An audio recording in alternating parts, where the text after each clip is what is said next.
Bonsoir à tous et bienvenue dans ce bref tour de l'actualité. L'Institut national polytechnique Félix Houphouët-Boigny de Yamoussoukro a organisé le lundi 18 septembre dernier sa rentrée académique 2023-2024.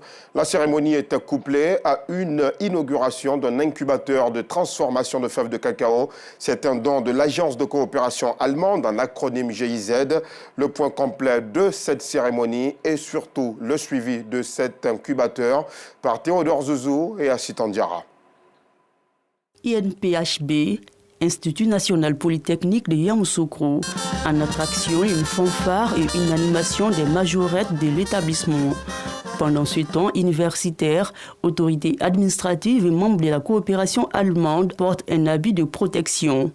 Puis, une enseigne est dévoilée suivie d'une coupure de ruban. Nous sommes à l'inauguration de l'incubateur de fèves de cacao, des bananes plantains et de manioc de cet établissement de recherche et de formation des cadres supérieurs scientifiques. Une véritable usine de production de chocolat et d'autres dérivés du cacao, du manioc et de la banane plantain.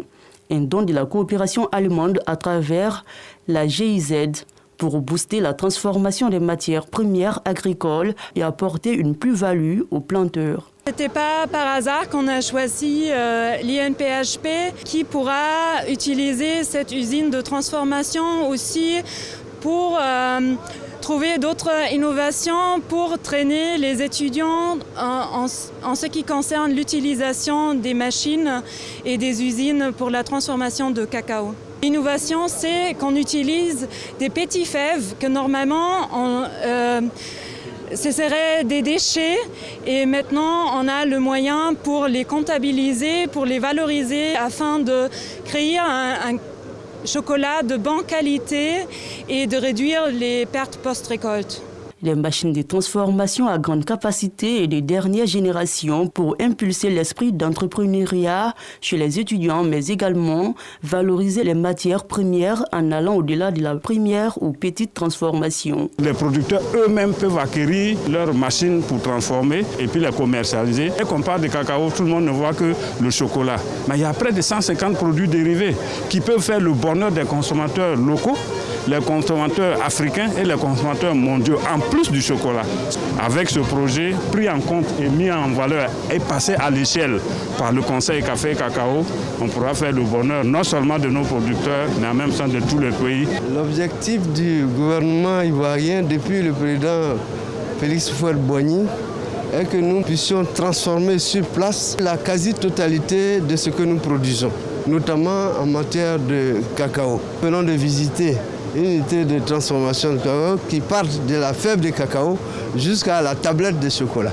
Nous espérons que ça sera l'un des meilleurs cacao dans le monde et que la Côte d'Ivoire tirera le maximum de profit possible. À travers l'implantation de cet incubateur dans cet établissement scientifique d'excellence, la Côte d'Ivoire prend un nouveau départ pour la transformation de ses matières premières afin d'accroître son développement économique et social. Et dans l'actualité internationale, tout d'abord au Gabon, 3 semaines après le coup d'État qui a renversé le président Ali Bongo Ondimba, un de ses fils et des proches du cabinet du chef de l'État déchu ont été mis en examen et incarcérés, notamment pour corruption. Nourdine Bongo Valentin, le fils aîné d'Ali Bongo, et les autres avaient été arrêtés le jour du coup d'État avec 4 autres jeunes hauts responsables du cabinet de l'ex-président Ali Bongo Ondimba. Également dans l'actualité, le président rwandais Paul Kagame confirme bien qu'il sera candidat à sa propre succession pour un 4e mandat.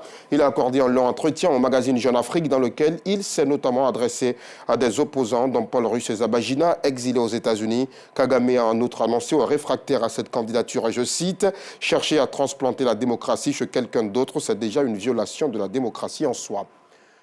Et pour finir, le roi Charles III et la reine Camilla ont entamé aujourd'hui une visite d'État de 3 jours en France. Charles III devait planter en fin d'après-midi un chêne offert par le domaine du château de Versailles aux côtés du président Emmanuel Macron dans les jardins de la résidence de l'ambassadrice du Royaume-Uni.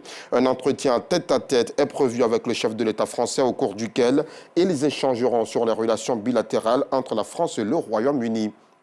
Fin de ce bref tour de l'actualité. On se retrouve évidemment avec beaucoup de plaisir à 19h30.